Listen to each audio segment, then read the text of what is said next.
कल भी इमरान खान साहब ने जेल में कर्नल साहब का जिक्र किया है और उन्होंने कहा है कि ये कर्नल हमारी निगरानी कर रहे हैं। ये कर्नल साहब कौन हैं और ये क्यों पाकिस्तान तहरीक इंसाफ की क़यादत को डिस्टर्ब कर रहे हैं और पाकिस्तान तहरीक इंसाफ को इनसे इतनी ज़्यादा तकलीफ़ें क्यों हो रही हैं, ये हम आपको आज के व्लॉग में पूरी तफसील के साथ बताएंगे। और कल इमरान खान साहब ने जेल में कुछ तवाई किस्म के फ़ैसले किए हैं, कोई ऐसे फ़ैसले किए हैं जिसने पार्टी को हिला के रख दिया। या पार्टी अच्छी हो जाएगी या पार्टी इसके बाद ख़राब हो जाएगी। ये फ़ैसले कौन कौन से, ये भी आपको इसी व्लॉग में बताया जाएगा। और शायद खाकान अब्बासी साहब एक कौमी कॉन्फ्रेंस कर रहे हैं लेकिन उन्हें होटल नहीं मिल रहा। आज कॉन्फ्रेंस है, अब ये कॉन्फ्रेंस कहाँ पे होगी, कैसे होगी, किसी को कुछ पता नहीं। होटल क्यों नहीं इनको मिल रहा, ये भी आपको इसी व्लॉग में बताया जाएगा। और मरियम नवाज साहबा और उनके साथ आर्मी चीफ साहब जो हैं, उनके खिलाफ प्रोपोगंडा ट्वीट्स करने वाले, प्रोपोगंडा क्लिप्स बनाने वाले, प्रोपोगंडा सोशल मीडिया एक्टिविटीज़ करने वालों में से एक शख्स को गिरफ्तार कर लिया गया। ये कौन से साहब हैं, उन्होंने क्या किया था, ये भी आपको इसी व्लॉग में पूरी तफसील से बताया जाएगा।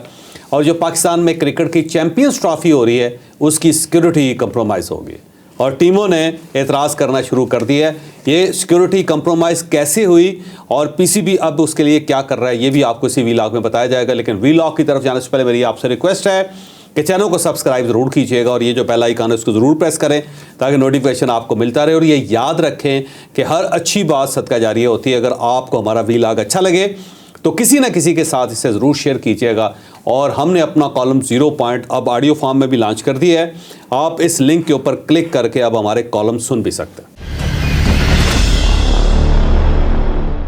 अस्सलाम वालेकुम नाजरीन, मैं हूं फ़ारूक अब्बास न्यूट्रल बाय जावेद चौधरी में। नाजरीन, हमारा कर्नल तुम्हारा कर्नल मुजरिम। खान साहब की कुछ ऐसी थ्योरी है जी। खान साहब को यह भूल गया एतराज़ करते हुए कि एक ज़माने में उन्होंने भी किसी ऐसे इदारे पे कर्नल नाफिज कर दिया था जो हमारा सबसे सुप्रीम इदारा है, जहां से तमाम पॉलिसीज़ बनती हैं। आज उन्हें कर्नल पे एतराज़ है। वो इल्ज़ाम लगा रहे हैं कि अडयाला जेल को एक कर्नल कंट्रोल कर रहा है। वो कैसे कंट्रोल कर रहा है, ये पूरी स्टोरी क्या है और इसकी हिस्ट्री क्या है, ये डिटेल से जानिए। और चौधरी साहब ज़रा रुक जाइए, आपका एक क्रेडिट है छोटा सा, मैं आपको वो जरूर आज दूंगा।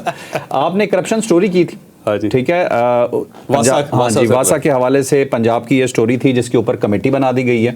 और दूसरा, आपने एक बुशरा बेबी की स्टोरी ब्रेक की थी। आपने कहा था जी मुलाकात हो गई है, ऑल्दो कि पीटीआई डिनाई कर रही है, लेकिन अदर सोर्सेज आपके बता रहे हैं कि मुलाकात वाकई हो चुकी है। तो ये आपका क्रेडिट है, थोड़ा सा बात इस पर भी कीजिए। अच्छा, दो चीज़ें। एक तो जब जेल सुप्रिटेंडेंट को बुलवाया गया था chief justice of Islamabad high court की तरफ से, जस्टिस टोगर साहब की तरफ से, और उनको ये कहा गया कि 27 फरवरी को आपने अदालत में पेश होकर बताना है कि आप बुशरा बीबी के इमरान खान साहब से मुलाकात क्यों नहीं करवा रहे। तो फौरी तौर पे ज़ाहिर है उन्होंने मुलाकात की अरेंजमेंट कर दी और हमने उसी दिन कहा था कि ये मुलाकात होने वाली है बुशरा बीबी और इमरान खान साहब की। फिर उसके बाद 2-3 ऐसे व्लॉग्स हैं जिनके अंदर हमने बताया कि बुशरा बीबी की 27 से पहले एक और मुलाकात भी हो जाएगी इमरान खान साहब के साथ, ताकि सुप्रिटेंडेंट साहब पूरा प्रोफाइल लेके जाएंगे कि देखें जी हमने तो एक हफ्ते में 2 मुलाकातें करवा दी और एक हफ्ते में 2 ही मुलाकातें अलाउड हैं। तो कौन कह रहा है कि मुलाकात हमने नहीं करवाई, हम तो अपना फ़र्ज़ पूरा कर रहे हैं। और साथ साथ क्योंकि कोर्ट की तरफ से यह ऑर्डर भी था कि इमरान खान साहब के जो साहबजादे हैं उनसे उनकी बात करवाई जाए, तो वो बात भी होगी। तो कल बुशरा बीबी की इमरान खान साहब के साथ दूसरी मुलाकात हो गई, जेल के अंदर ही मुलाकात हुई है और उसके अंदर खासी देर वो दोनों एक दूसरे के साथ बैठे रहे। और ये मुलाकात जो उससे पहले वकला गए थे उनके या पार्टी के लोग गए थे, उस मुलाकात के बाद हुई है।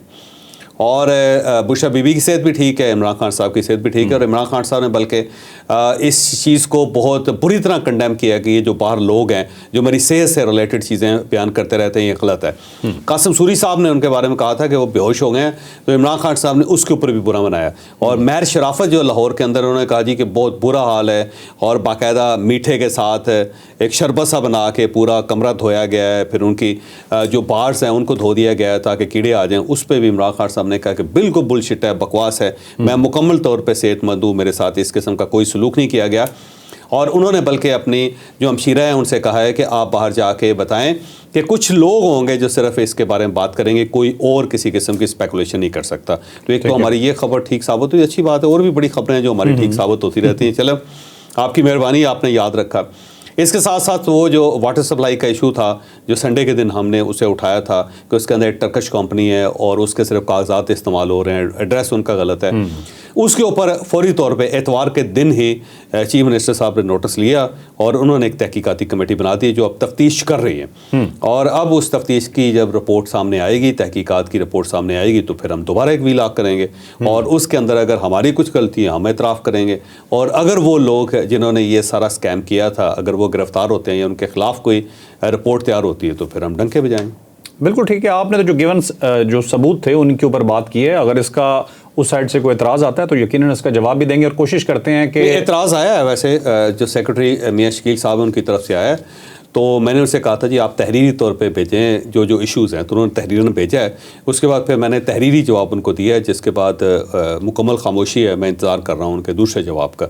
और अगर अगले 2-3 दिनों में जवाब नहीं आते तो जो उनके जवाब हैं, जो उनके सवाल हैं और जो हमारे जवाब हैं उसके ऊपर हम एक वीलाग कर दें। ठीक है, बिल्कुल ठीक है। इसे फॉलो अप करते हैं। जो सब अब आ जाते हैं कर्नल पे। ये कर्नल के इमरान खान साहब बार बार ये कह रहे हैं कि जेल के अंदर एक कर्नल साहब बैठे हुए हैं जो मुलाकातों को मॉनिटर करते हैं, जिन्होंने कमरे बक किए हुए हैं, जो ये फैसला करते हैं कि किसने मिलना है किसने नहीं मिलना है। इमरान खान साहब अपनी हर मुलाकात के अंदर कर्नल का जिक्र करते हैं, बल्कि जेल के अंदर जब अदालत लगती है तो वहाँ पर भी कर्नल का जिक्र करते हैं और कैमरों की तरफ देख के कहते हैं कर्नल साहब देख लें, ख्याल रखिएगा और मैं आपको वार्न कर रहा हूँ, मैं आपको बता रहा हूँ। तो हमेशा वो कर्नल साहब से मुखातिब होते हैं। कर्नल साहब कभी उनके सामने नहीं आए, लेकिन इमरान खान साहब को इतला इंफॉर्मेशन पक्की है कि कर्नल साहब हैं जो रोज़ाना जेल के अंदर आके इनका जो केस है उसको मॉनिटर करते हैं, जो मुलाकातें उनको मॉनिटर करते हैं। और बल्कि पार्टी का ये भी ख्याल है कि ड्योढ़ी में जब ये लोग खड़े होते हैं और वहाँ पे भी जो गुफ्तगू हो रही होती है वो भी सुनी जा रही होती है। वहाँ पे भी 2 ऐसे लोग हैं जिनका जेल के साथ कोई ताल्लुक़ नहीं और वो बाकायदा वाकी टाकी हुए बात भी कर रहे होते हैं, इनकी हरकत सकनात भी देख रहे होते हैं,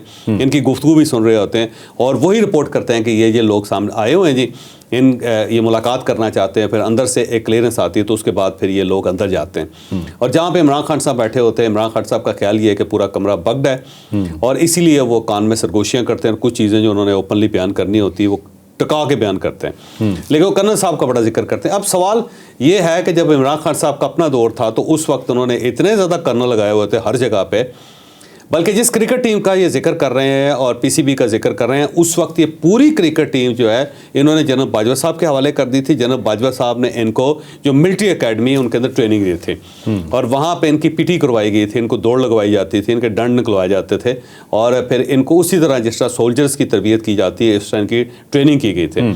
उसके बाद इन्होंने थोड़ा सा बेटर परफॉर्म भी किया था, इसमें कोई शक नहीं। तो उस वक्त इमरान खान साहब ने पूरी क्रिकेट टीम उठा के फ़ौज के हवाले कर दी थी और वो फ़ौज के जो उस वक्त जो लोग ट्रेन करने वाले इनके लोग थे उनमें से तो बहुत सारे लोग थे जो कैप्टन थे या उससे भी लोअर रैंक के जो लोग थे जो ट्रेन करते थे। तो आपने पूरी टीम ही लोअर रैंक के जो नास नाइक्स हैं उनके हवाले कर दी थी, चलो बच्चा इनकी ट्रेनिंग जवान इन्हें ट्रेन कर रहे हैं। जवान इनको ट्रेन कर रहे थे। इनको सुबह दौड़ लगवाई जाती थी पिट्ठू बांध के ताकि थोड़ा सा इनका स्टेमिना डेवलप हो। और उसके साथ साथ पूरी पार्लियामेंट जो थी वो इन्होंने कर्नल लियाकत के हवाले की हुई थी। कर्नल लियाकत साहब रिटायर्ड कर्नल थे। जनरल फैज़ हमीद साहब के पुराने जानने वाले थे, उनके बैचमेट थे, वो रिटायर हो गए थे। जनरल फैज़ हमीद साहब ने उनको दोबारा री एम्प्लाई किया और पूरी पार्लियामेंट उनके हवाले कर दी।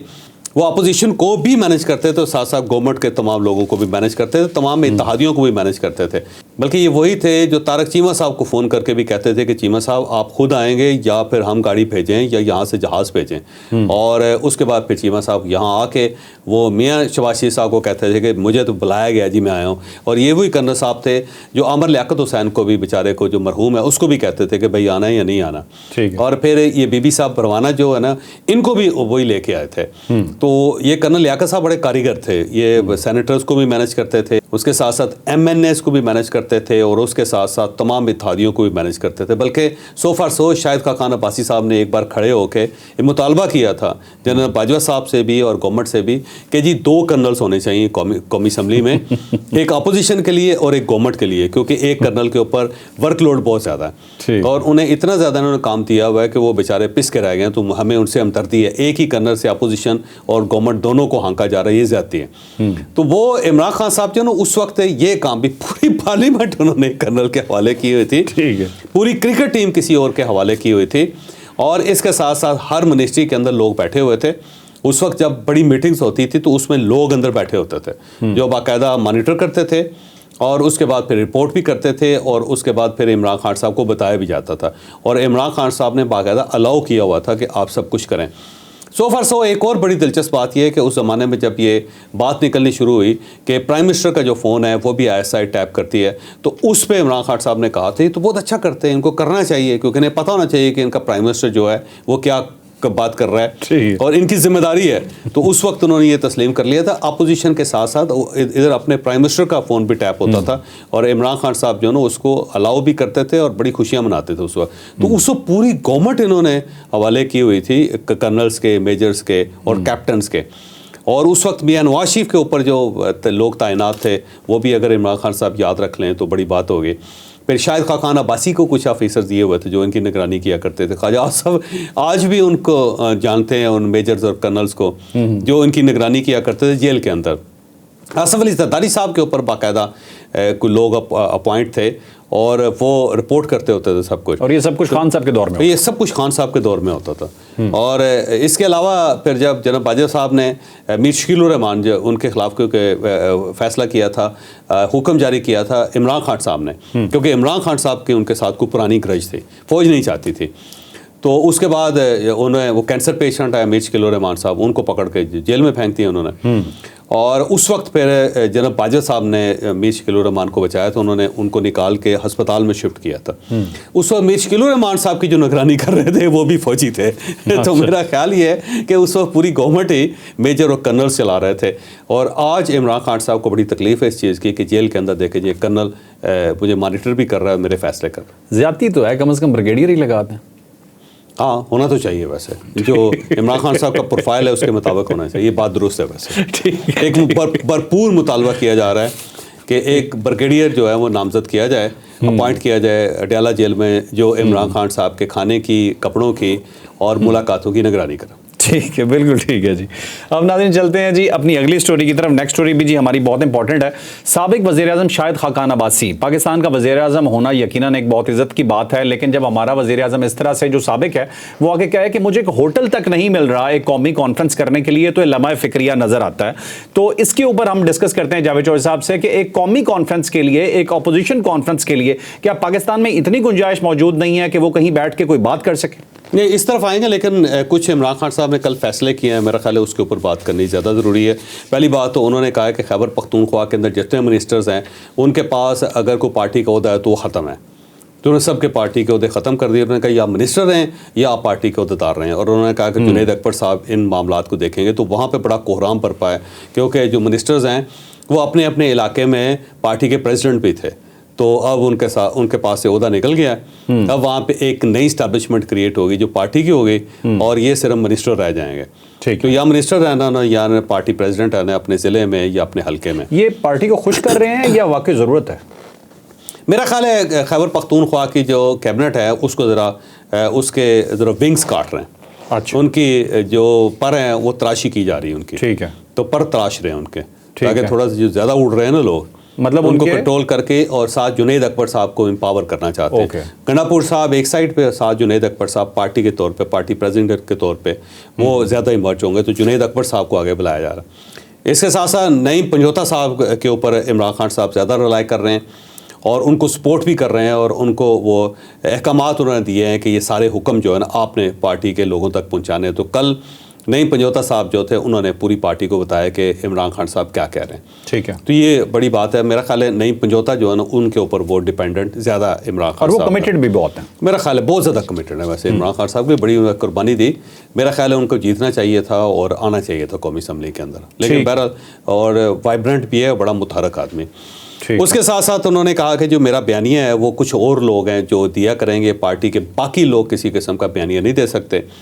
और उसमें कुछ लोगों को उन्होंने अपॉइंट किया है जिनका नाम मेरा ख्याल है आज किसी वक्त आ जाएगा, जिसमें नईम हैदर पंजोता साहब भी हैं, फिर उसके अंदर मेरा ख्याल है सलमान अकरम राजा साहब हैं, फिर उसके अंदर मेरा ख्याल है फैसल चौधरी साहब हैं। तो एक दो लोगों के नाम वो देंगे जो सिर्फ बात कर सकेंगे, बाकी और अलीमा खान साहबा भी, ठीक है, बाकी कोई शख्स जो है ना उनके बारे में बात नहीं कर सकते। ये फवाद चौधरी का क्या होगा फिर? इसके बाद उन्होंने कहा कि जी जो शेर अफजल मरवत साहब हैं और जो फवाद चौधरी साहब, उन दोनों के खिलाफ इमरान खान साहब बड़े गर्जे कल। उन्होंने कहा एक तो शेर अफजल मरवत चला गया है और कोई शख्स दोबारा उसका नाम भी नहीं लेगा और उसने बड़ी ज़्यादती की है, तो उन्होंने उनको भी फ़ारिग कर दिया ऑलमोस्ट। फिर फवाद चौधरी साहब के बारे में उन्होंने कहा जी मेरा उनके साथ कोई ताल्लुक़ नहीं, जो पार्टी से निकल गए और उनको ना तो उनके किसी बयान का आप जवाब दिया करें ना उसको सीरियस लिया करें। ठीक है। तो उन्होंने बिल्कुल अपनी पार्टी के सामने क्लियर कर दिया कि मेरा फवाद चौधरी के साथ कोई ताल्लुक़ नहीं। फिर इसके साथ साथ तंजीम साजी के लिए उन्होंने कुछ लोगों को मौका दिया। उन्होंने कहा जी आलिया हमज़ा और शुएब शहीन जो है ना वो तंजीम साजी करेंगे और यूसी लेवल के ऊपर वो तंजीम साजी करेंगे। कश्मीर के लिए उन्होंने इकबाल साहब को ये हैं उनकी पार्टी के रुकन और आज़ाद कश्मीर के अंदर उन्होंने कहा है कि आप पूरे कश्मीर के अंदर एक तंजीम साजी करें। तो वहाँ पे उन्होंने उनको अपॉइंट कर दिया और इस तरह इमरान खान साहब ने को बड़े बड़े फैसले कल किए हैं। अब कौमी कॉन्फ्रेंस की तरफ आते हैं। शाहिद खाकान अब्बासी साहब साबिक प्राइम मिनिस्टर हैं, पाकिस्तान मुस्लिम लीग नून के साथ उनका बड़ा पुराना ताल्लुक़ है, ख़ानदानी ताल्लुक़ है और मियां नवाज शरीफ साहब ने उन्हें प्राइम मिनिस्टर भी बनाया था। बल्कि जब वो मरी से हार गए थे अपने हल्के से तो उन्हें लाहौर में जाके दोबारा इलेक्शन करवा के वहाँ से जितवा के फिर उनको कौमी असम्बली में लेके आए थे। अब वो पार्टी छोड़ चुके हैं तो अब वो अपोजिशन को इकट्ठा कर रहे हैं और एक कौमी कॉन्फ्रेंस कर रहे हैं आज। लेकिन कल तक सूरत ये थी कि जिस होटल में भी जाते थे, जहाँ पे भी बुकिंग करवाते थे, थोड़ी देर बाद लोकल इंतज़ामिया की तरफ से मैसेज आ जाता था कि जनाब आप यहाँ कॉन्फ्रेंस नहीं कर सकते। तो कोई होटल, कोई मार्की जो है उनको ये किराए पे देने के लिए तैयार नहीं था कि आप यहाँ पे कौमी कॉन्फ्रेंस कर सकते हैं। तो सूरत आज सुबह तक यही है। अब इसके बाद जब कॉन्फ्रेंस स्टार्ट होगी तो फिर पता चलेगा कि शायद खाकान अब्बासी साहब उन्हें कोई हाल मिला या नहीं मिला, या मुझे लगता है कि किसी के घर उनको या किसी फार्म हाउस में जाके ये कॉन्फ्रेंस करनी पड़ेगी। ये है स्टेट और इससे मेरा ख्याल है शायद खाकान अब्बासी साहब को बहुत सारी ज़्यादा चीज़ें सीख लेनी चाहिए कि जब रियासत आपको मौका ना दे तो फिर सूरत हाल ऐसी होती है। और इससे पहले मियां नवाज शरीफ के साथ यही होती थी, उनको तो किराए पे दफ्तर नहीं मिलता था यहाँ पे और अगर दफ्तर मिल जाता तो उसके अंदर कोई बंदा पाँव नहीं रखता था कि कहीं गिरफ्तार ना हो जाए। पाकिस्तान पीपल्स पार्टी के साथ भी यही हो रहा था, अब इमरान खान साहब के साथ यही हो रहा है और शायद खाकान अब्बासी साहब भी अगर रियासत से या हुकूमत से बाहर होंगे तो उनके साथ भी ये होगा। रियलिटीज़ तो यही है। अच्छा, ये शाहिद खाकान अब्बासी साहब नून लीग में इनकी जगह रह ही नहीं गई है, जाना नहीं चाहते? मेरा ख्याल है इन्होंने गलती की है, इनको ये नहीं करना चाहिए था। एक पुरानी पार्टी है, पुरानी इनकी एसोसिएशन है, थोड़ा सा डिफरेंस था। मेरा ख्याल है ज़्यादा नखरे कर गए, उस वजह से ये नुकसान में रहे। ठीक। और इस वक्त इमरान खान साहब इनको यूज़ करना चाहते हैं, लेकिन क्योंकि वो बेचारे तो पार्टी बिल्कुल छोटी है, 2 बंदों पे पार्टी है, तो मेरा नहीं ख्याल कि ये कोई ख़ास डेंट डाल सकेंगे। सिर्फ वोट बैंक भी नहीं है अभी तक, वोट बैंक ही नहीं है, अपना हल्का नहीं जीत सके जो। तो मेरा ख्याल है शायद खाकान अब्बासी साहब के पास यही है कि नाम है उनका कि साबिक प्राइम मिनिस्टर थे और वो सब लोगों को इकट्ठा बैठा सकते हैं, बस इतनी सी गेम है। इसके अलावा मेरा नहीं ख्याल कि शायद खाकान अब्बासी साहब के पल्ले कुछ है या वो किसी को कुछ दे सकते हैं। जो अपने लिए हाल बुक नहीं करवा सकते इस्लामाबाद के अंदर तो वो बाकी क्या करें। अब चलते हैं नाज़रीन अपनी अगली स्टोरी की तरफ। बहुत सेंसिटिव टॉपिक है जी, के इदारे के ऊपर अटैक हो रहा था, आर्मी के इदारे पे, और मरियम नवाज के ऊपर शदीद किस्म की तनकीद की जा रही थी पीटीआई के जो सपोर्टेड अकाउंट हैं उनकी तरफ से, और एक घिनौना किस्म का प्रोपेगेंडा था। मैं वो अल्फाज भी नहीं इस्तेमाल करना चाहता जिस तरह के अल्फाज वहां पर यूज किए जा रहे थे। बहरहाल उनका एक बंदा गिरफ्तार हो गया जी जो ये हरकतें कर रहा था, हैं और भी बहुत सारे, लेकिन एक बंदा गिरफ्तार सेरेमोनियल हो चुका है। उसके साथ आगे क्या होने जा रहा है और इस कंपेन को इदारा किस हद तक सीरियस ले रहा है, डिटेल से स्टोरी जान। अब देखिए यार, बड़ी ज्यादती है पाकिस्तान के अंदर। एक तो मरियम नवाज साहबा नानी हैं और सबकी नानियां होती हैं, आपकी भी हैं, मेरी भी हैं, हम भी नाने बन जाएंगे, हम भी दादे बन जाएंगे, कुदरती अमल है और ये तो बड़े प्राइड की बात होती है। तो मरियम नवाज के ऊपर आप लाखों इख्तलाफ कर सकते हैं, उनसे लाखों आप तनकीद कर सकते हैं, लेकिन ये किसी रिश्ते को इस तरह टारगेट करना ये बड़ी जाती है। एक तो उन्हें नानी जो है ना वो ये कह के चढ़ाने की कोशिश करते हैं, भाई इमरान खान साहब की नानी नहीं है, या इमरान खान साहब नाने नहीं बनेंगे, या इमरान खान साहब की जो बेगम है वो नानी नहीं है, तो बुशरा बीबी। तो ये जो इस तरह जो रिश्ते होते हैं मेरा ख्याल है उनकी इज़्ज़त करनी चाहिए। एक तो वो प्रोपेगेंडा किया गया, फिर उसके साथ साथ जो आर्मी चीफ़ हैं उनके ऊपर बड़ा इल्ज़ामात लगाए गए और उनको या ये खान पार्ट 2 और इनको नानी इस टाइप की बना के कुछ जो फुटेजेस हैं और एआई के ज़रिए फुटेजेस हैं, फिर कुछ क्लिप्स बना के, कुछ पोस्टर्स बना के उनको सोशल मीडिया के ऊपर बड़ा वायरल किया गया। तो जो ज़ाहिर है मेरा बड़ी ज़्यादती है वैसे। और ये जो पाकिस्तान तहरीक इंसाफ गंद घोल ली है ना, मेरा नहीं ख्याल कि वो पाकिस्तान के अंदर इसको कोई अप्रिशिएट कर सकता है, ये बड़ी ज़्यादती है। तो बहरहाल उसके ऊपर अब इंक्वायरी हुई और उसके बाद जरावाला से एक बंदा मलक मुबीन उसको गिरफ़्तार कर लिया गया और अब रिमांड पे है 14 दिन के, और साइबर क्राइम जो विंग है उसने गिरफ़्तार किया है। और मुझे लगता है कि इसको इबरत की निशानी बनाया जाएगा क्योंकि पैका कानून भी आ गया हुआ है और साथ साथ ये हरकतें जो है ना वो भी चल रही हैं। तो ये होना चाहिए। ये सोसाइटी बड़ी पैल्यूटेड होगी जिस वजह से सोशल मीडिया गटर बन गया हुआ है। आप यकीन करें, आप जब खोलते हैं तो जो गाली दी जाती है और जो उसके ऊपर हरकतें हैं, मेरा ख्याल है वो बंद होनी चाहिए। और ये ज़्यादती, और ये स्टेट को अपनी रेट स्टैब्लिश करनी पड़ेगी। स्टेट को दिखाना पड़ेगा कि हम हैं, हम जिंदा हैं, और ऐसा नहीं हो सकता कि आप इस रियासत के अंदर रह के इस किस्म की हरकतें करें और रियासत उसके ऊपर खामोश रहे। मेरा ख्याल है ये कदम उठाना पड़ेगा। चौधरी साहब, आप भी जानते हैं, मैं भी जानता हूं कि ये सब प्रोपेगेंडा पीटीआई करती है, लेकिन खान साहब ने इसे कभी नहीं रोका, कभी नहीं कहा। खान साहब एंजॉय करते हैं इसको, खान साहब एंजॉय करते हैं। वो जब पिछले दिनों एक लड़ाई हुई थी ना, जब गाली गलोच हुई थी, लड़ाई हुई थी, जब उनको बताया गया तो ऐसी एनर्जी उनके अंदर आई, कहाँ है फवाद चौधरी ने मार दिया और शुएब शहीनी पे पंटा लगा दिया, वाह वाह वाह वाह। तो इमरान खान साहब का कमाल ये है कि उन्हें ऐसी चीज़ें जो अच्छी लगती हैं। तो कोई बदतमीज़ी कर रहा हो, कोई हाथ मार रहा हो किसी को, कोई थप्पड़ मार रहा हो किसी को, किसी की इज्जत ख़राब कर रहा हो, तो इमरान खान साहब को बड़ा अच्छा लगता है, एंजॉय करते हैं। ठीक है, अब चलते हैं जी हमारी आखिरी स्टोरी। जी आखिरी स्टोरी है जी क्रिकेट के हवाले से। ये बाकी मुल्कों में भी होता है जो हम आपको स्टोरी बताने जा रहे हैं, लेकिन इस तरह से सीरियस नहीं लिया जाता। हम इस तरह की, मैं कहूँगा बदकिस्मती है हमारी कि इस तरह की सिचुएशन को भी हमें बहुत सीरियस लेना पड़ जाता है। एक तमाशाई दाखिल हो जाता है न्यूजीलैंड और बांग्लादेश के मैच में, पिंडी स्टेडियम में ये मैच हो रहा था, और उसके बाद उसे गिरफ्तार तो कर लिया गया उस शख्स को, लेकिन यही वाले वाक़यात बैरून मुमालिक में फ़ुटबॉल के अंदर, क्रिकेट में होते रहते हैं। लोग अपने इसे फ़ैन मूवमेंट समझते हैं कि जी आगे आपका कोई आइडियल खड़ा हुआ है। यहाँ रविंद्रा एक क्रिकेटर है न्यूजीलैंड के, उससे मिलने के लिए एक शख्स दाखिल हो गया स्टेडियम में। वो शख्स कौन था, उसका ताल्लुक किस पार्टी से था, और इसके खिलाफ क्या एक्शन होना चाहिए या नहीं होना चाहिए, और पीसीबी पे कितने सवाल खड़े हो गए, ये डिटेल से स्टोरी आपको अब देखें। इस टाइप के वाकया जैसे आपने बताया कि पूरी दुनिया के अंदर होते हैं, और फैन जो हैं वो सारी सरहदें क्रॉस करके, सारी फेंसें तोड़ के अंदर दाखिल हो जाते हैं और जाके हक कर लेते हैं। बल्कि यूरोप के अंदर तो ऐसा होता है कि ख़वातीन जो टॉपलेस होकर दौड़ के अंदर आ जाती है। ऐसी खौफनाक किस्म की मिसालें भी मौजूद हैं। और वो जो कमेंटेटर होते हैं उनको समझ नहीं आ रही होती कि इस सूरत हाल को कैसे कंट्रोल करें। जो कैमराज लगे होते हैं वो समझ नहीं आ रही होती कि अब हम क्या करें। इस टाइप की हरकतें होती रहती हैं। पाकिस्तान के अंदर भी अगर हो जाए तो कोई मसला नहीं है। मसला उससे पैदा हुआ जब ये बंदा टीएलपी का निकला, और टीएलपी का भी निकला, और उसने जो तस्वीर उठाई हुई थी वो साद रिजवी की तस्वीर थी। और साद रिजवी की तस्वीर लेके एक बंदा जो है वो सिक्योरिटी को ब्रीच करके वो दाखिल हो गया अंदर, और उसके बाद दौड़ के पिच पे गया, और जिस खिलाड़ी से हक करना चाहता वो डर गया, को खौफजदा हो गया कि ये मेरे साथ क्या हो रहा है। और वो जो लड़का इतना तेज़ था कि जब उसके पीछे दो लोग सिक्योरिटी के दौड़े तो वो आगे बड़ी स्पीड से दौड़ रहा था, यानी बड़ी जान थी उसके अंदर। तो इससे बहुत सारे सवाल उठा दिए हैं कि इतनी हाई सिक्योरिटी के बावजूद जब आप फ़ोन के सिग्नल को नहीं छोड़ रहे, वहाँ पे एक बंदा छूट के निकल के अंदर घुस गया है। तो अब टीम जो है ना वो बड़ी परेशान है कि अगर ये सिक्योरिटी है तो इसके बाद तो बड़ा काम ख़राब हो सकता है। इंडियन चैनल्स ने भी बहुत इसको उठाया हुआ है। तो उस पर पीसीबी जो है बैकफुट पे है, और उन्होंने कल कहा है जी कि हर सूरत हम सिक्योरिटी का बंदोबस्त और करेंगे, और ये वाहिद वाक़या जो हो गया आइंदा ये वाक़या नहीं होगा।